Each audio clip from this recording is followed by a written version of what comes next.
911 Stark County, what's your emergency? 911 Stark County, what's your emergency? Hello? In crime history, there are cases that defy comprehension, leaving us grappling with the darkest aspects of human behavior. The story of Jacob Stockdale and the murders he committed is one such chilling tale that sheds light on the complexities of mental health, family dynamics, and the devastating consequences of not fully communicating or understanding the ones who are living under your roof.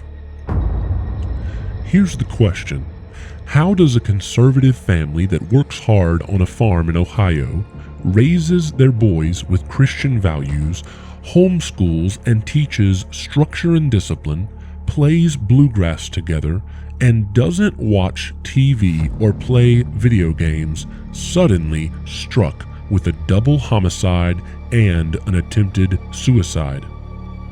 Why did a young 25-year-old man kill his brother and mother on a whim and out of the blue one horrible day? We'll dig into this story and try to find answers as to how and why this happened.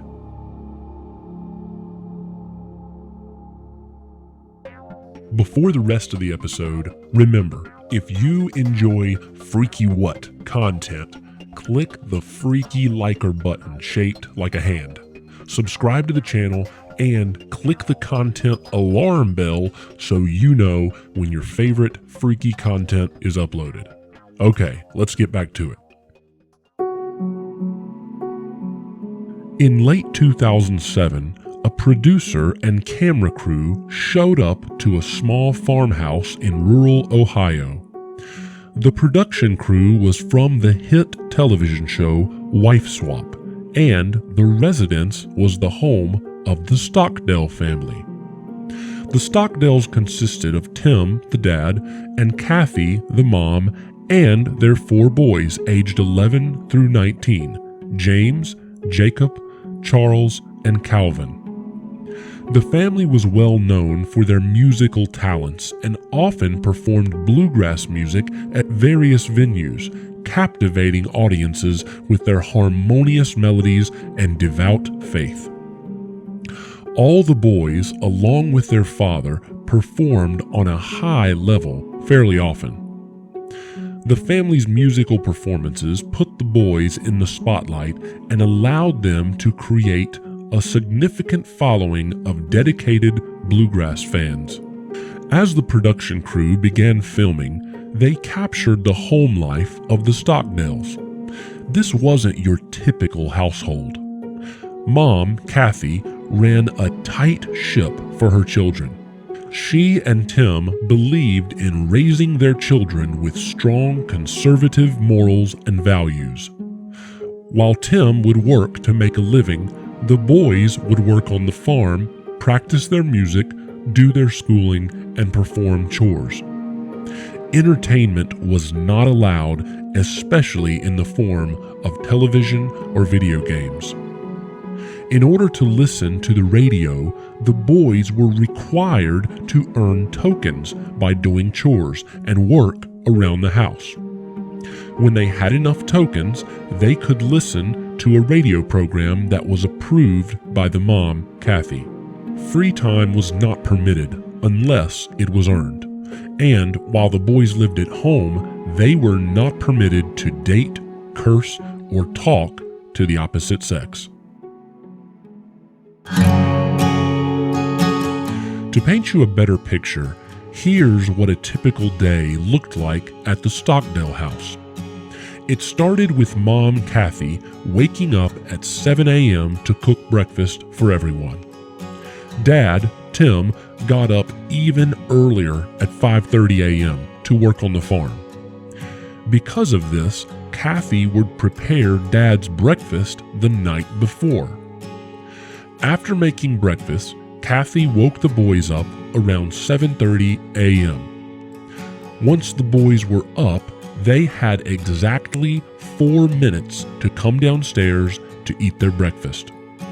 This 4-minute window was strictly timed by Kathy, who used a timer to keep track. If they didn't make it to breakfast on time, Kathy would give them an extra 2 minutes. But if they were still late, she charged them 25 cents for each time they were late. The longer they took, the higher the charge went, increasing every 2 minutes until they showed up at the table. After breakfast, the boys began working on household chores until homeschooling began. At 10 a.m., Kathy rang a bell outside to signal that it was time for school. After an hour of homeschooling, the boys were sent to do their outdoor chores, which included tasks like letting the chickens out, feeding the chickens, collecting eggs, and mowing the fields. Lunch was served at 1 p.m., and there was a rule against snacking between meals, whether it was between breakfast and lunch or lunch and dinner. This meant that the boys made sure to finish their plates during meals so they would not get hungry later. Following lunch, the boys would gather to practice their music. At 4 p.m., they had a debate lesson, which marked the end of the school day.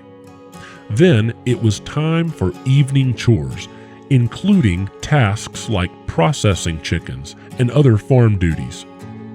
In the evenings, the family either had a concert to perform at, or if not, they spent their time practicing music together before their bedtime. Their lives were very busy and structured, with little free time in between all of their activities.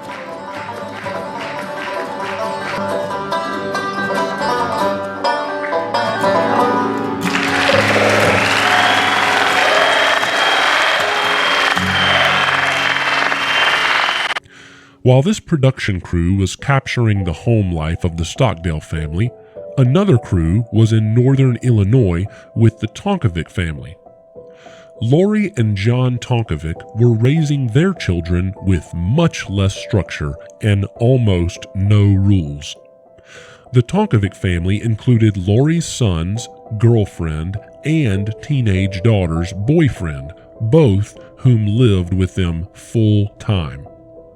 None of the Tonkovic children were required to work or do any chores, and they often had parties with friends at their home. As the Stockdale family's fame grew due to their music, so did their exposure to the outside world. To become better known, help monetarily, and believing that Kathy could help provide structure for another family, the Stockdales decided to apply to be on the television show Wife Swap. They understood that this would give the world an inside view of their family and how they ran their day-to-day lives, but they didn't know that it might trigger their children to desire things and experiences that they were currently sheltered from. I believe this step towards greater visibility would eventually play a role in the tragic events that unfolded. The Stockdales are devoutly religious. Praise the Lord, for he is kind. Amen. And have banned TV and video games, believing it's their moral responsibility to censor all that their kids watch and listen to. When the episode finally aired, Wife Swap painted a vivid picture of two very different families.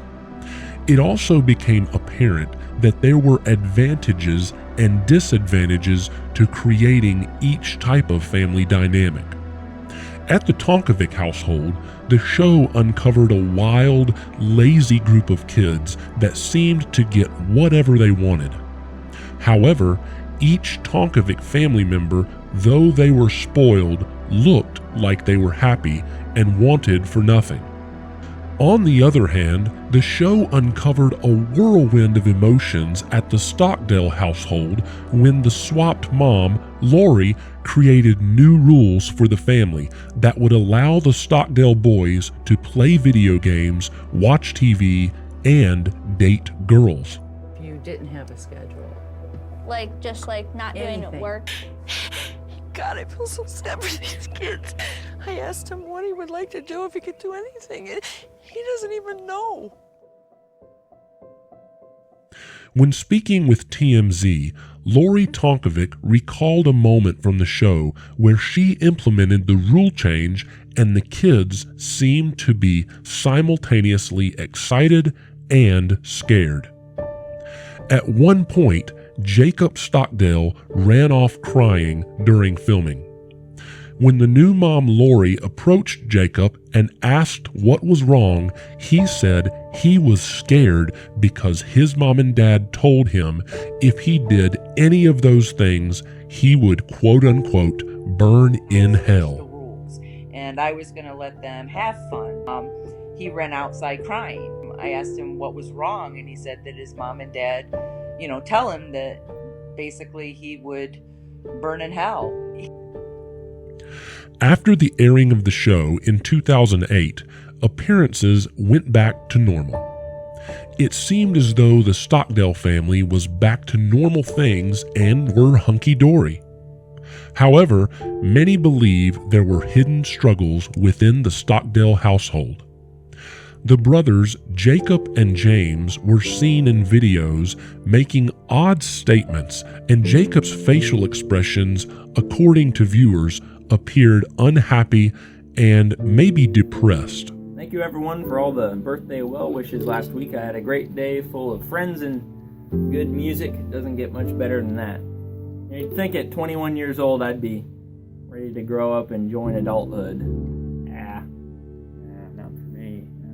Is there a third option? Not for me. Is there a third option? Reports suggest that Jacob Stockdale began to experience mental health challenges, including depression and anxiety.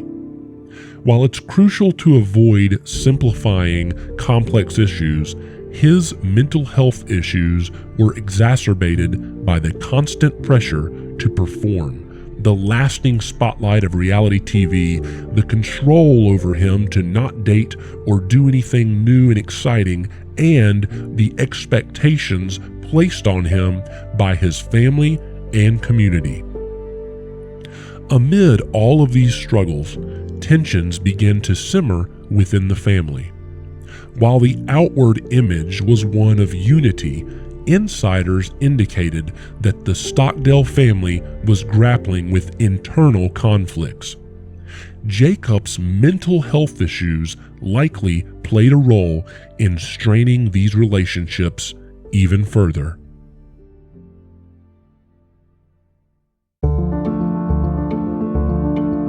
The sun rose and a beautiful day presented itself on June 15th, 2017.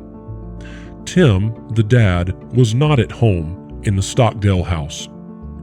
The oldest two boys had moved out, but Jacob and James continued to live with their parents and were still a part of the family bluegrass band.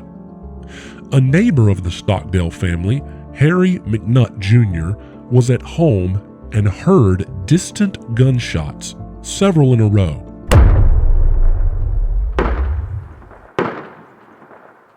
Then they stopped.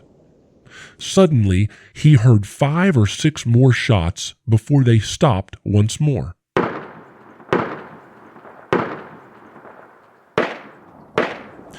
I thought they were target practicing, Harry said. Around 4:30 p.m., a call came in to the 911 dispatch center in Stark County, Ohio. 911 Stark County, what's your emergency? When the operator picked up the line, the caller hung up. A callback attempt by the dispatcher proved unsuccessful, so officers were immediately dispatched. The police had never been called out to the Stockdale home before. Officers arrived at the Stockdale home located on Dolphin Street Southwest near Beach City and Bolivar, Ohio, around 4:55 p.m. When the officers exited their vehicles and began approaching the home, they heard a gunshot and took cover. Finally, the officers entered the home and found 25-year-old Jacob Stockdale with a major self-inflicted gunshot wound, his mother Kathy, and his brother James, both of whom were deceased. The violence was swift and shocking, leaving the family shattered and the community in disbelief. A father was now left with a son who would spend time in prison and a wife and son who were taken far too early. Brothers would live with questions and unending grief from a family torn apart by misunderstood violence. As we told you earlier, Danny Carlson is in Stark County now with an update on that double murder investigation. Danny? Well, that's right, Ramona. You can see that it's quiet here now at the Stockdale family home. It's just about 24 hours since the Stark County Sheriff's Department responded here, and that they say that they found 25-year-old Jacob Stockdale, a 3-time Ohio State fiddle champion, with an apparent self-inflicted gunshot wound, and his mom and brother dead in the home. Jacob Stockdale spent a year in rehabilitation and medical facilities getting treatment for his self-inflicted gunshot wounds. He was indicted on murder charges in September of 2018, and he turned himself in. In early 2019, Jacob's lawyers requested psychological evaluations with the intention of pleading not guilty by reason of insanity. After a second assessment of Jacob Stockdale's mental health, he was placed in a secure state psychiatric facility to receive treatment for his mental health issues. The legal proceedings for his case were postponed until he was considered fit to participate in a trial. While he was in the facility, Jacob tried to escape not once, but twice, but he was not charged for these escape attempts.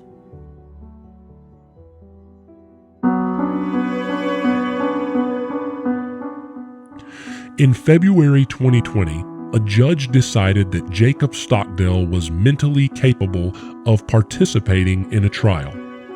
Nearly 4 years after he killed his strict mother and younger brother, Jacob finally had to face the consequences of his actions. In April 2021, Jacob admitted that he was guilty of committing 2 murders, and he was given a punishment of 15 years to life for each murder, with the sentences to be served one after the other. He won't be able to request parole until the year 2048, despite his father Tim's pleas for a more lenient sentence.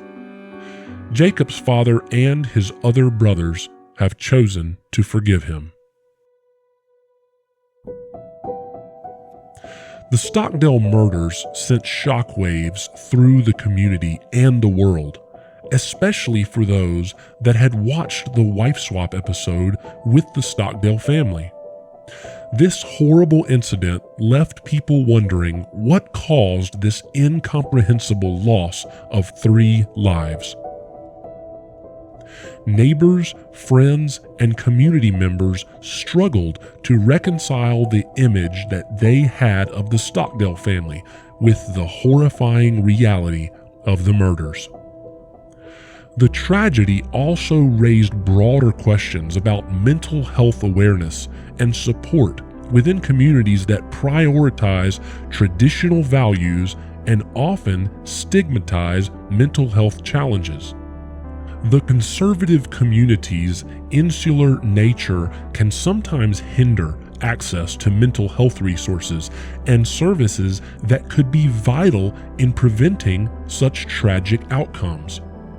Some parents believe that mental health issues couldn't be a thing in their children because they've been raised in quote-unquote good structured environments. In these situations, often signs of mental health issues are looked at like disobedience or actions that should be disciplined. The Stockdale case also sparked discussions about the impact of reality TV on participants' lives, mental health, and family dynamics. Many say that the voyeuristic nature of reality television invites viewers into the private lives of individuals and families, often blurring the line between entertainment and exploitation. The Stockdale family's participation in Wife Swap became a focal point in these conversations, highlighting the potential risks associated with exposing vulnerable individuals and families to public scrutiny. What happened after the production crew left? Was Jacob set in a downward spiral of contemplation about what could have been? Did he feel robbed of his childhood, or was he dealing with a simple mental breakdown?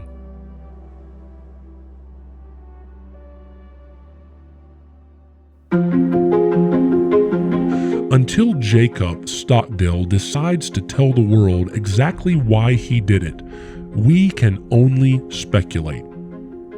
We don't know what complicated issues he had going on in 2017 that led to this horrifying decision to take the lives of other people. However, we do know the facts.